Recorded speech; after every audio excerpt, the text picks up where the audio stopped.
Hola, mi nombre es Diego Gres y les doy la bienvenida a este segmento Historia de Pichilemu, donde conversaremos sobre la historia, la cultura y la identidad de la comuna de Pichilemu, a raíz de la publicación del libro del mismo nombre, Historia de Pichilemu. Les habla Diego Gres y los invito a que nos escuchen todos los días viernes en Radio Entre Olas.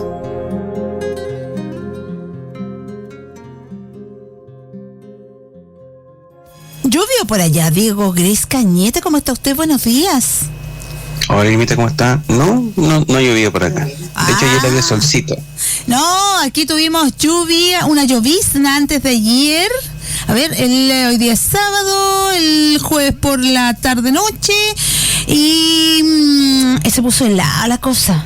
Está media helaona la cosa. Oye, se viene agüita la próxima semana, ¿eh? Sí, la próxima semana llueve. Bueno, ha hecho harto frío, Limita. Sí, está muy helado. Bueno, este invierno se dijo que venía helado. Oye, mañana hay una poquita, bajita probabilidad, pero son 0,7, 0,2 lunes. El miércoles llueve sí o sí, el jueves, el viernes. 14 milímetros el miércoles, 29 milímetros el jueves, 8,4 milímetros el viernes de la próxima semana. Y algo puede caer de lluvia el 3 de agosto. Pero sí, hay que prepararse porque esta lluvia no viene sola, viene acompañado de intensísimos vientos. El día miércoles, ráfagas de viento hasta 69 kilómetros por hora. El día jueves hasta 62, el día viernes hasta 47. Le dimos el pronóstico del tiempo para que usted esté preparadorcito. Es bueno prepararnos, porque así no pasamos lo que pasaba antaño, que llovía y nadie salía de las casas por la intensa lluvia. Sí, hay que cuidarse con el frío, con la lluvia y con el viento, Ermita, y cuidar las casas, tratar de reforzar en los techos ahí, los que tengan problemas ahí con las goteras, ir a revisar todo eso. Sí, hay que cuidarse muchísimo. Pero no se vaya por la tangente, don Diego Gres, porque nosotros nos dejó intrigados toda la semana, nos tuvo castigado desde el sábado pasado hasta este sábado, donde quedamos en la historia de don Agustín de don José María Caro, pero nos dijo, oye, que supieron ustedes que hubo un intento allí de asesinato. Y ya, ¿qué? ¿Cuándo? ¿Dónde? ¿Cómo? Y ahí nos dejó y nos dijo chao. Entonces toda la semana pensando, ¿qué pasó? ¿Cuándo fue? ¿Le parece si hacemos un recuento, Irmita? Perfecto, vamos. La municipalidad se instaló en 1894. El primer alcalde fue José María Caro Martínez, que es el padre del cardenal Caro. Claro. ¿Ya? Esta instalación tuvo lugar el 6 de mayo de 1894 en una casa particular de Daniel Guzmán. Esta alcaldía de José María Caro tuvo distintas obras importantes. Se crearon diversas escuelas municipales, por ejemplo en Ciruelo, en Trinidad, Las Garzas, El Sauce, Cardonal y después en Pichilemu. ¿Ya? En 1897 había 7 escuelas que pertenecían a la municipalidad de Pichilemu con 500 alumnos. ¿Ya? Pero en los próximos años se cerraron varias escuelas por falta de recursos, que fue un problema de siempre en la municipalidad. ¿Sí? Por ejemplo, en 1898 se cerró la escuela de Trinidad en la actual comuna de Marchihue. También esto por la disminución de estudiantes, ya que en ese lugar, en Marchihue, se instaló una escuela fiscal. También hubo en esta área de la educación un impulso de planes de estudio y reglamentos escolares. En el área de la salud tenemos prohibición a la venta de bebidas alcohólicas por el tema de las patentes, solamente podían vender lo que tenían las patentes. También la prohibición de ensuciar las aguas potables, por ejemplo, del bebedero de Ortuza, que estaba en Manuel Montt, donde está la municipalidad.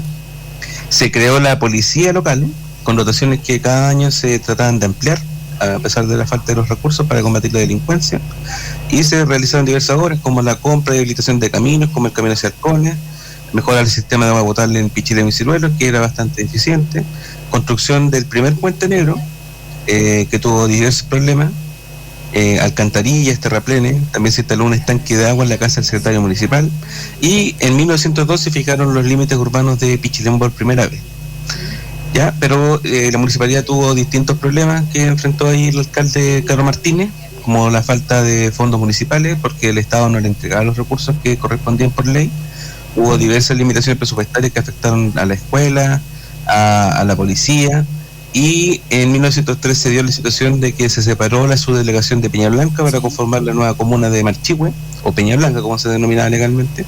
Eso significó que se redujeron mucho los recursos y los regidores también sesionaban muy poco, se juntaban poco.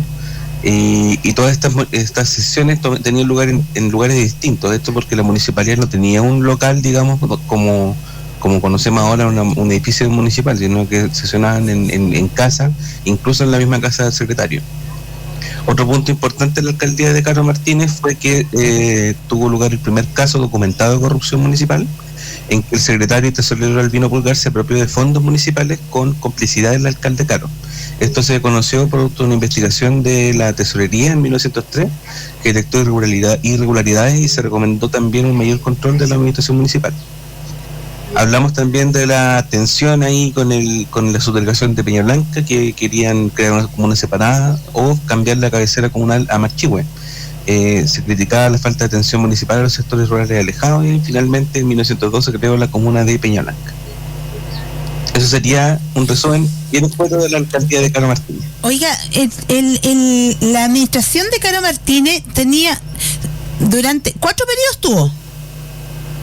Sí, de 1897 al 97, de 1894 al 97, del 97 al 1900, de 1900 a 1903 y 1903 a 1906, pero él renunció un año antes. Oiga, pero siempre tuvo tuvo siempre el tema del municipio, tuvo problemas económicos, ¿eh? O sea, como que no fue una administración robusta, fortalecida, que pudiese, siempre estuvo precario, siempre le faltó. Sí, porque lo conversamos también hace unos días, permite, el Estado, entre comillas, tenía que ponerse a ver, la municipalidad recaudaba fondos de distintas áreas, por ejemplo las patentes, las contribuciones de bienes raíces, además de, por ejemplo, las multas que podía cursar la policía. O las patentes que entonces, usted nos decía. Pero don Diego, el Estado tenía que colocar, además de eso, tenía que colocar igual monto. Claro. ¿Ya? Por ejemplo, si hacíamos 1000, aquí en Pichilemu, tenían que colocar el Estado otros 1000. Sí. Pero eso nunca en la práctica se hizo. Pero al final entonces quiere decir que Caro, José María Caro, fue, invirtió muy bien los dineros, siempre había más necesidades que los recursos que tenía.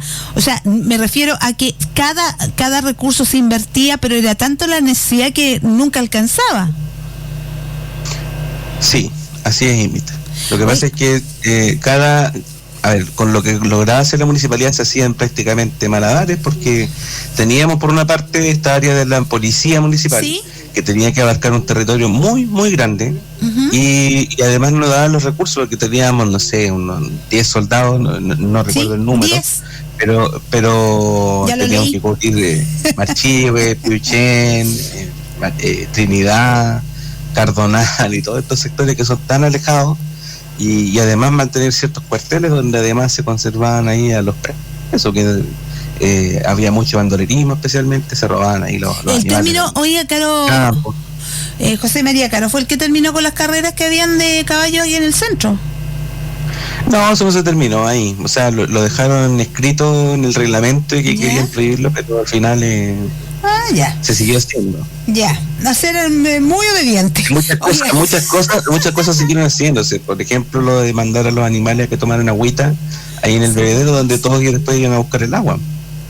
Recuerde que había un personaje popular, Inmita, que andaba con un carro que era tirado por bueyes, donde llevaban el agua y esa agua se la vendían. ¿Y a dónde sacaban el agua?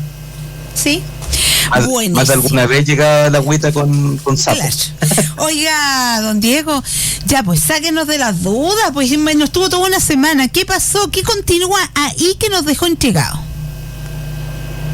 Bueno, en 1905, todavía nos falta un poquito para llegar allá. Ya. En 1905, José María Caro Martínez, poco menos le pidió, se lo había pedido varias veces en todo caso a los regidores, pero en 1905 finalmente le aceptan la salida del cargo de alcalde, pero se mantuvo como regidor, si no me equivoco, por el resto del periodo, que era un año. Sí. Recordemos que cada año la municipalidad decía, ya, ustedes van a ser el primer, segundo, tercer alcalde y los regidores según un orden. Entonces en el año 1905 aceptaron hacer ese cambio por el primer alcalde y quedó su mano derecha en los últimos años, que también fue su sucesor en la hacienda de San Antonio de Petrel, que era Francisco Salgado. Francisco Salgado era el llavero del fondo, junto, o sea, él fue el que siguió después de José María Caro en el fondo, y también fue el que lo siguió como alcalde, o sea, sean de la manita. Claro. En 1905 entonces él era agricultor y él le rindió homenaje en esa sesión de instalación en mayo de 1905 a José María Caro. En 1906 se dio la primera elección a la que, o sea, el primer periodo completo al que fue elegido Francisco Salgado, 1906. Y en esta se dieron distintos conflictos con los liberales. Recordemos que Francisco Salgado era conservador, José María Caro también. Entonces, en 1906 fue la primera elección fue la segunda, porque el primero fue Pedro Pavés Polanco, pero la primera que tuvo ya la elección de 3 personas para el cargo de regidor que eran liberales, o sea que estaban contrarios a la administración de José María Caro, y en este caso a la de Salgado. Entonces, lo que hacen en esta primera sesión de 1906, ellos excluyen a 3 regidores, como eran mayoría, eran 6 de 9. Ellos deciden excluir a 3 regidores, entre ellos a Evaristo Merino, que fue el administrador del Hotel Ross. Uh-huh. ¿Ya? Eventualmente se pudieron integrar en el resto del periodo 2 de ellos, el señor Correa y Nazario Morales, quien está acusado de una causa criminal, pero duraron súper poco, o sea, duraron menos de un año en el cargo. Oiga, en este tiempo, estaba mirando por aquí, en este tiempo, cuando estaba ahí, como dice usted, el alcalde, se llamaba alcalde A. Salgado, hubo un terremoto que complicó bastante las cosas. Sí, en 1906 fue el terremoto de Valparaíso. Sí. Bueno, las consecuencias fueron bastante graves acá en la quinta región. En Valparaíso fue prácticamente el caos, uh-huh. Desórdenes, incendios, etcétera, etcétera. Pero en zonas como Pichilemu también hubo ciertas consecuencias que también las pueden revisar en el libro, que hay un capítulo especial sobre ese terremoto. No sé, algo podrán recordar de que el mar como que se fue recogiendo, y eso dejó que se vieran distintas tierras donde empezaron a sacar moluscos, que la gente de la zona de Cahuil, por ejemplo, a sacar moluscos y acá. Sí, a piedras que no se habían visto ahí cerca del mar. ¿Y ahí? Eso lo documentaba en diversos escritos. Hay una publicación que hizo un académico de la Universidad de Chile en ese tiempo, que hace como un recuento de lo que pasó con el terremoto de 1906 en la zona de Cahuil. También se habla de lo que pasó en Rapel, en Matanza. Pero conllevó también a tomar buenas decisiones, porque dice que tras este terremoto dictó una ordenanza sobre murallas cortafuegos y dispuso instalación de 3. Mira, por favor, sintonía, la fique usted, las murallas murallas cortafuegos, y dispuso la instalación de 3 lámparas de gas en Ciruelos. O sea, para la iluminación de todo este sector, 3 lámparas de gas era lo que iluminaba Ciruelo en aquel tiempo, como dice usted, en 1906. Y no se celebraron, señores y señores, las fiestas patrias, porque todo era para las personas damnificadas. Los damnificados. Correcto. Sí, así es, Dimitra. Se suspendieron las fiestas patrias y se dirigieron todos esos fondos a los damnificados. Oiga, no eran muchos los fondos, pero de algo le habrán servido. Correcto. Y también hizo que aquellos que metieron la mano donde no debían también comenzaran a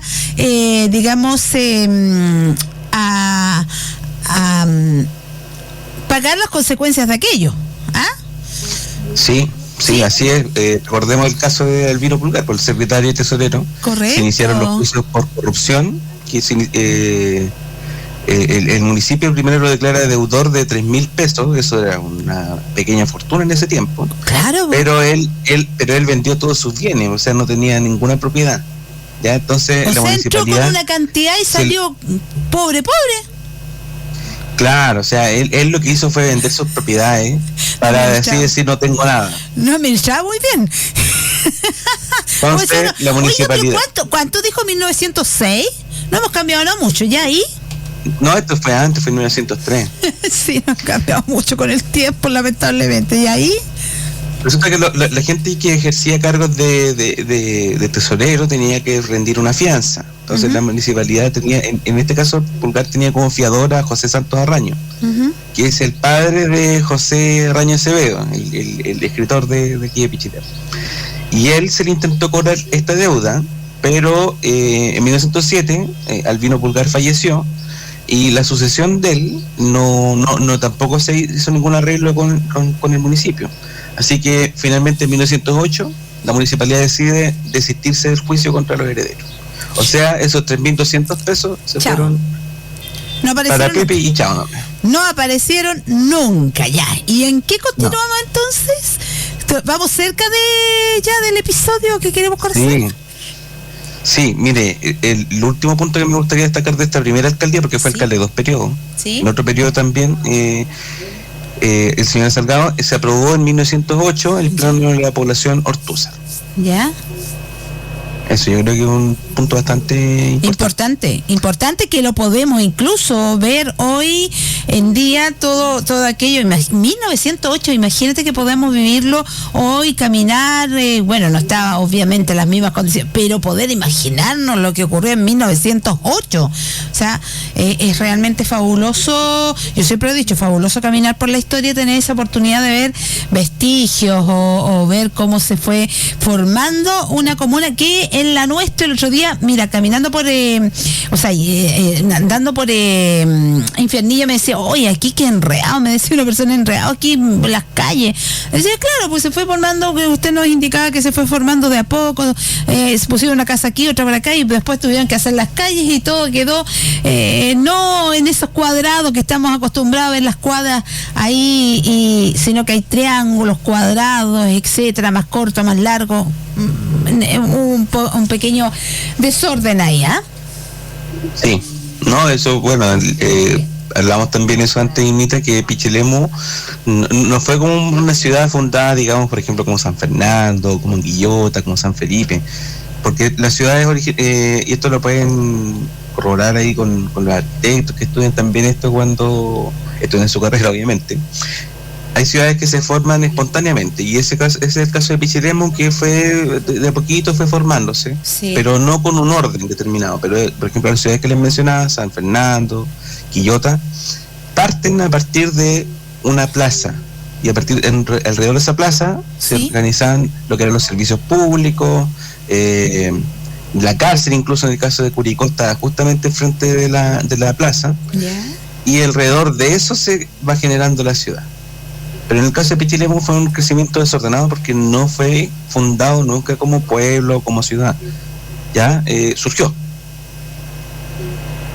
Buenísimo. Ya, y continuamos con el periodo aclamado ahí. ¡Ay!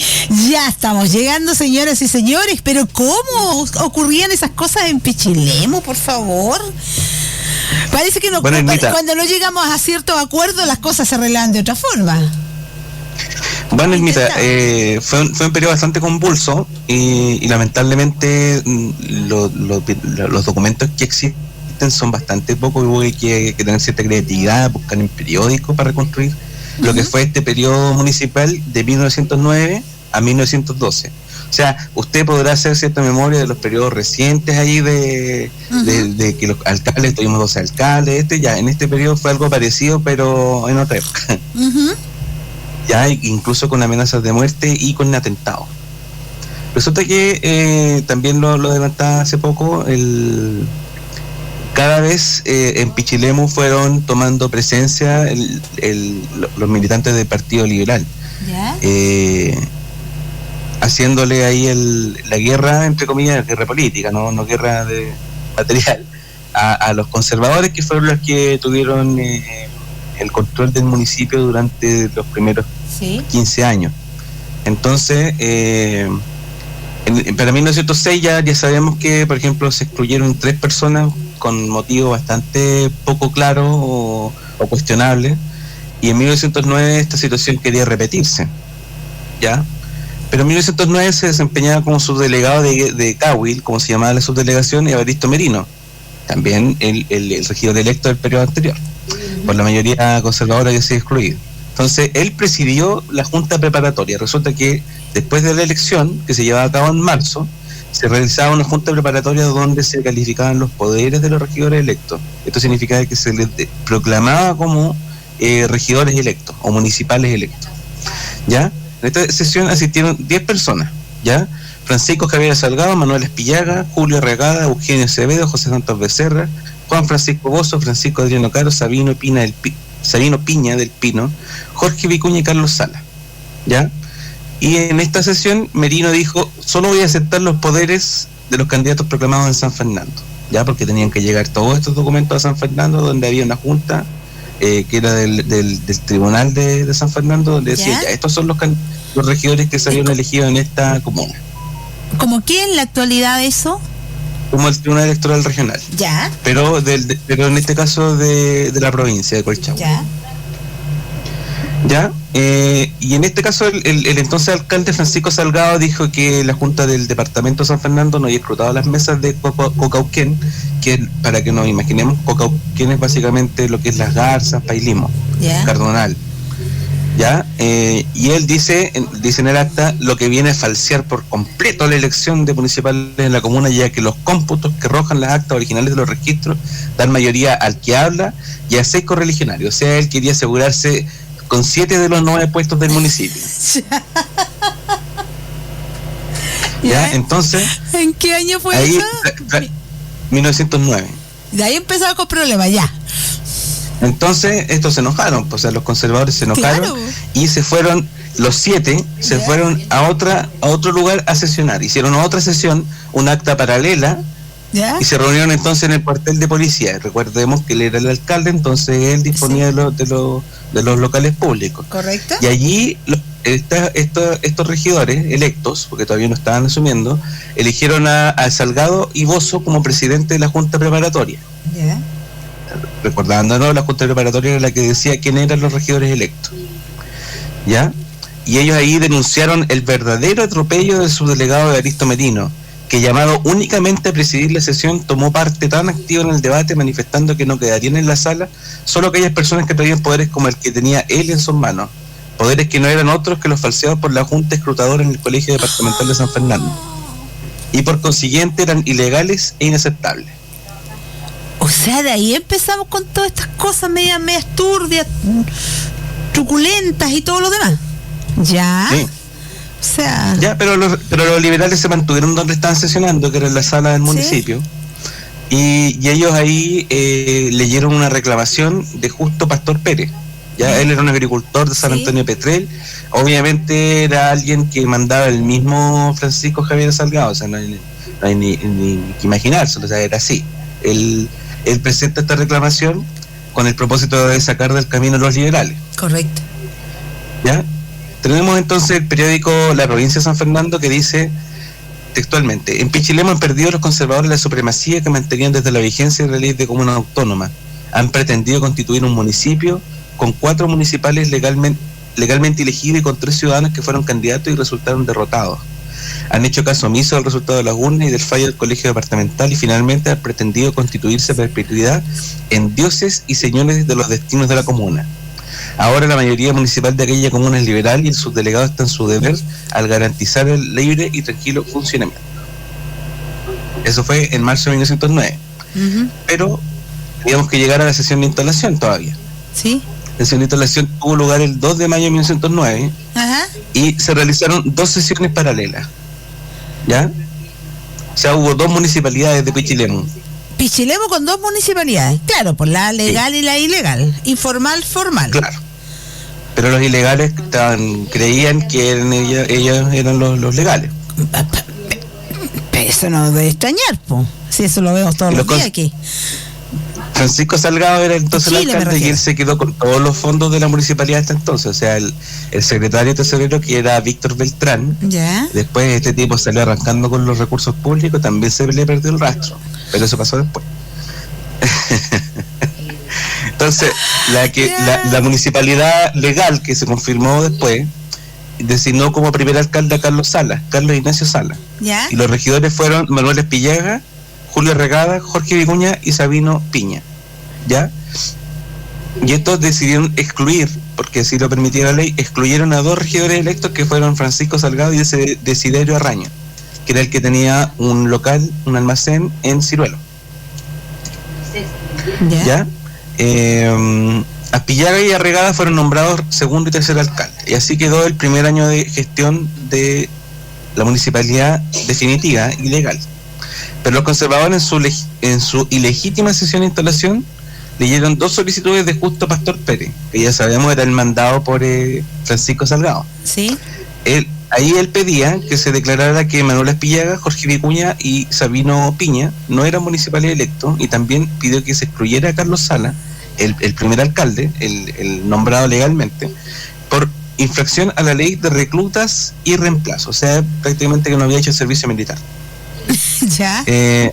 Entonces aceptaron excluir a los que le nombré, a Espillaga, Vicuña y Piña, y se eligió como alcalde, primer alcalde, a Francisco Salgado, o sea, se quería mantener él como primer alcalde, y segundo alcalde Santos Becerra, tercero Francisco Bozo, regidores Desiderio Arraño, Francisco Adriano Caro, José Honorio Morales, Eugenio Acevedo, Julio Regada y Carlos Sala. ¿Ya? Francisco Salgado mantuvo el libro de acta, la documentación municipal y los fondos de la corporación, o sea, el ilegal se mantuvo con todo lo que tenía que hacer. Claro. La municipalidad legal tuvo su propio libro de actas, pero yo lo revisé, lo tuve en mis manos, solamente llega hasta 1910. Entonces ahí hay 2 años que se pierden, que son 1911 y 1912. O sea, trucuñuelas por todos lados. Sí. Además, Irmita, hubo, lo que le comentábamos, hubo niveles de violencia bastante notables. En el periódico La Provincia de San Fernando, sí, dice lo siguiente: la noche del 3 del presente, del mes de mayo, o sea, un día después de la instalación municipal, reunidos en una casa del barrio central de Pichilemu, los guardianes, policía, González, Miguel Martínez y Bonifacio Becerra Zúñiga, con los paisanos José Lizana y otros, los tertuliantes se entretenían disparando voladores haciendo de pirotécnico José Lizana, individuo que es desertor de la Marina Nacional. Conocido estos desórdenes por el alcalde Sala, quiso impedirlos intimándole orden de arresto a Lizana, y cuando los compañeros de este se impusieron de las disposiciones del alcalde, lo atacaron dándole de sablazo hasta dejar al reo en libertad y malherido al alcalde. O sea, llevaba un día en el cargo y ya le sacaron la ñoña. Correcto. El golpe debe haber sido premeditado, dice el diario La Provincia, porque al no serlo, los citados guardianes de la caída administración conservadora se habrían limitado a dar cuenta de los hechos a la autoridad judicial, pero huyeron a ocultarse en casa del exalcalde Francisco Salgado. ¿Cómo está? Hay que agregar que el día de la constitución del nuevo municipio, Francisco Salgado se hizo acompañar de todos los inquilinos de la hacienda San Antonio, armados ex profeso, para atropellar la ley de municipalidad y seguir furtivamente al frente de los calambosos destinos de aquella comuna. Pero el asunto no quedó ahí, Irmita. Sí.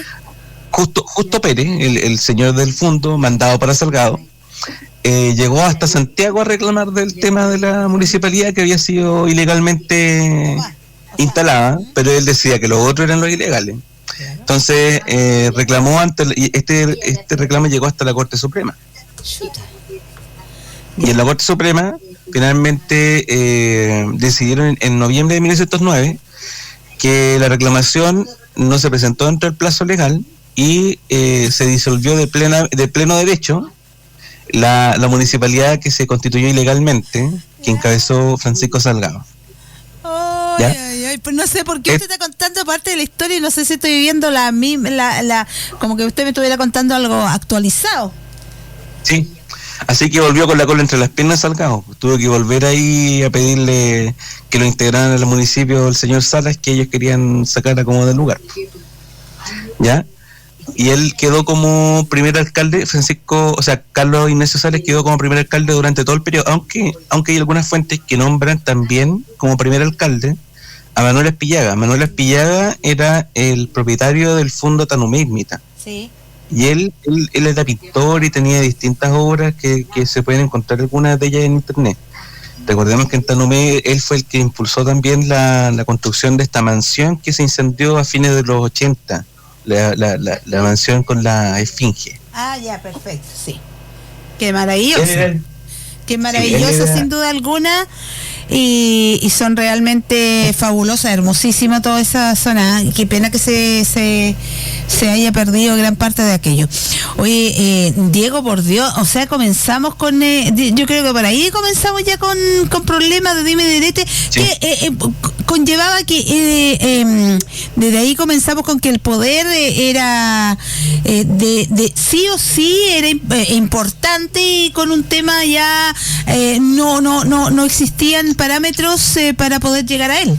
O sea, se hacía todo lo habido y lo no habido, incluso falseando información, antecedentes y todo lo que correspondía y más acorde con la época, para poder llegar a este poder. Pero habían personas honestas que querían seguir por el camino que correspondía. Pero imagínate en aquella época ir a San Fernando, mostrar documentos, hacer todo esto. Santiago, wow. Bastante tiempo y llegar con una información. Imagina usted, Irmita, que el señor Sala, uno puede revisar, por ejemplo, la cuenta, él da cuenta de todo lo que él pudo hacer dentro de su primer año, está en la memoria del año 1909, y él dice, le leo lo que dice en la cuenta. Inmediatamente de asumir el cargo, el día 2 de mayo de 1909, me dirigí por medio de una nota al señor exalcalde Francisco Salgado, quien dio la contestación de que jamás reconocería mi autoridad. Después volvió con la cola entre las piernas. Sí. Otra nota al ex tesorero Víctor Beltrán, la que no le fue entregada por haberse ausentado de la comuna, se fue con la plata. Este estado de cosas no podía permanecer y fue necesario dar cuenta al juez del crimen, pero la enorme distancia que nos separa y lo que demoran estos procesos, no ha sido posible pesquisar la responsabilidad de los culpables ni entrega los libros, documentos y archivos. Las oficinas tuvieron que organizarse con algunas dificultades y posiblemente el Tribunal de Cuentas tendrá que ordenar reparos por gastos mal imputados debido a que no podía saberse si algunas partidas estaban excedidas. O sea, se fueron con todo los conservadores. Ellos se habían acostumbrado a gobernar Pichilemu porque nadie les había hecho frente. O sea, siempre eran los mismos. Correcto. Y cuando se presenta, digamos, otra fuerza que también tuvo cierto rastre en la comuna, porque también, recordemos, la hacienda San Antonio de Petrel, ahí había un gran número de electores que fueron los que siempre le daban las votaciones a los conservadores. Uh-huh. Pero aparecieron también otros propietarios, como por ejemplo el mismo señor Espillega, que era liberal, que también movían masas, o sea, tenían su gente en Tanumé, gente que contrataban en el fondo y que también eran los que llegaban a votar. Oye, pero increíble, ¿eh? Increíble, estamos hablando de tantos años atrás, y ya estábamos con estas situaciones complejas, y como tienes toda la razón, obviamente para poder hacer que algo que algo como esto, que habían dos fuerzas distintas, una que era la real y la otra la maliciosa, la buena y la maliciosa, pero ¿cómo hacías para que se pudiera prevalecer lo que correspondía, si cuando las distancias para quienes podían tomar la decisión quedaba, pero olvídate, con razón llegaba atrasado con todas las informaciones de ir y de regreso, era un caos todo aquello, y era un aprovechamiento también que había un aprovechamiento por eso, por las distancias que existían, para que hacía digamos bastante engorroso el hecho de ir a ver quién te podía ayudar para poder que las cosas se fuesen como correspondían, que la hiciera prevalecer, digamos, lo que en este caso la ciudadanía había digamos elegido. Bueno, tiene que ver con lo que dice también el periódico La Provincia, que leíamos hace poquito, ¿sí? Que estas personas se creían dueños y señores del pueblo. Pero hemos cambiado mucho, pero bueno, era la cosa, es bastante compleja, y eso que ahora las distancias son más cortas, pero igual. O sea, son las mismas, pero cuesta menos desplazarse. Correcto. Diego Gres Cañete, sin duda interesante, y este hombre, imagínate, bueno, en aquel tiempo debe haber sido bastante, digamos, compleja la situación, y bastante ellos valientes para enfrentarla. porque no era menor, pues si hablemos también de personas, mira, imagínate que a este hombre casi, que la golpiza que le dieron fue bastante tremenda por el simple hecho de hacer valer la verdad contra aquellos que eran, rufianes. Claro, y más que llegaron a la sesión de instalación, ahí todos los campesinos del Fondo San Antonio de Petróleo armados, yo me he sentido muy atemorizado. Correcto, por eso tengo muy valiente por defenderlo. Que lleguen ahí cientos de personas armadas a amenazarme de que no podía instalar la municipalidad de la que yo había sido elegido legítimamente. Ay, imagina, eso es para que usted, señora, vaya graficando, señor, usted que está escuchando, vaya graficando que vemos muchas cosas en las series, en las películas antiguas, a mí me encantan, pero... Es como las películas del lejano oeste, imita. Claro, pero nos vamos dando cuenta que al final no estábamos muy lejos de la realidad, incluso aquí, realidad local. Imagínate, increíble. Diego Grace Cañete, como siempre, interesante. Me imagino la próxima semana traeremos otro temita súper interesante. Hoy estaba viendo por ahí, de ahí lo vamos a conversar, un tema que estoy viendo por aquí.